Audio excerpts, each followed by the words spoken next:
ప్రేమ పెళ్ళి వల్ల ఎప్పటికీ నాశనం అవ్వదు. ప్రేమ ఎలా ప్రేమించాలో తెలియని వాళ్ళు వల్లే నాశనం అవుతుంది. మనకు తెలిసింది ప్రేమ అని మనం అనుకుంటాం. కానీ అది చాలాసార్లు అది ఒక డ్రీమ్, కల మాత్రమే. Dream versus reality.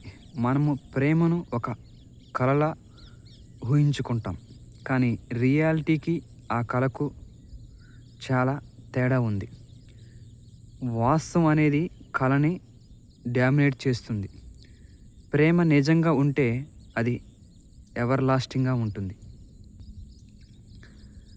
ప్రేమని అర్థం చేసుకొని జీవితం యొక్క రియాలిటీని అంగీకరిస్తే ప్రేమ ప్రతిరోజు గ్రో అవుతూనే ఉంది. అప్పుడు ప్రేమ పెళ్ళిలో జీవించడానికి అద్భుతమైన అవకాశం ఉంటుంది. చాలా సందర్భాల్లో మొదట్లో ప్రేమ ఉంటుంది. కాలం గడిచే కొద్దీ అది మాయమవుతుంది. దాన్ని మనం మిస్అండర్స్టాండ్ చేసుకోవడం వల్లే అలా జరుగుతుంది. అర్థం చేసుకుంటే ప్రేమ ప్రేమలాగే కనిపిస్తుంది. ప్రేమ వర్సెస్ కామం. కామం శరీరం నుంచి పుడుతుంది, కానీ ప్రేమ హృదయంలో నుంచి పుడుతుంది. కానీ చాలామంది కామాన్ని ప్రేమగా భావిస్తారు. సెక్స్ అప్పీల్ అనేది నిజమా? సెక్స్ అప్పీల్ మాత్రమే ఉంటే అది తీరిపోయిన తర్వాత మాయం అవుతుంది. ప్రేమ నిజంగా ఉంటే అది తగ్గదు, రోజుకి పెరుగుతూనే ఉంటుంది.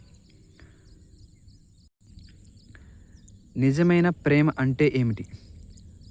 ఒక వ్యక్తి వల్ల నీవు ఆనందంగా ఫీల్ అవుతే, వాళ్ళతో ఉండటం నీ హృదయం సంతోషంగా అనిపిస్తే అదే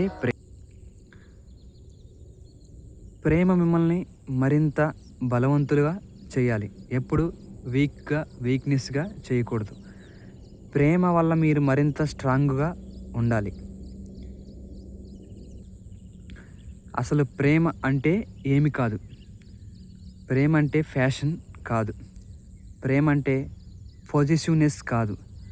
ప్రేమ అంటే జెలసీ కాదు. ప్రేమ ఒక వ్యక్తిని వస్తువులా ఎప్పటికీ చూడటం కాదు. ప్రేమ అంటేనే ఫ్రీడమ్. ప్రేమ ఎప్పుడూ ఫ్రీడమ్ని ఇస్తుంది. లాక్కోదు, ఎప్పుడు కట్టి పెట్టదు, కట్టి పడేయదు. ప్రేమ ఇవ్వాలి, ఆశించకూడదు. ప్రేమించి తిరిగి ప్రేమించమని ఎప్పుడు అడగొద్దు. ప్రేమ అంటే ఎలాంటి ఎక్స్పెక్టేషన్ లేకుండా ప్రేమ ఇవ్వటమే.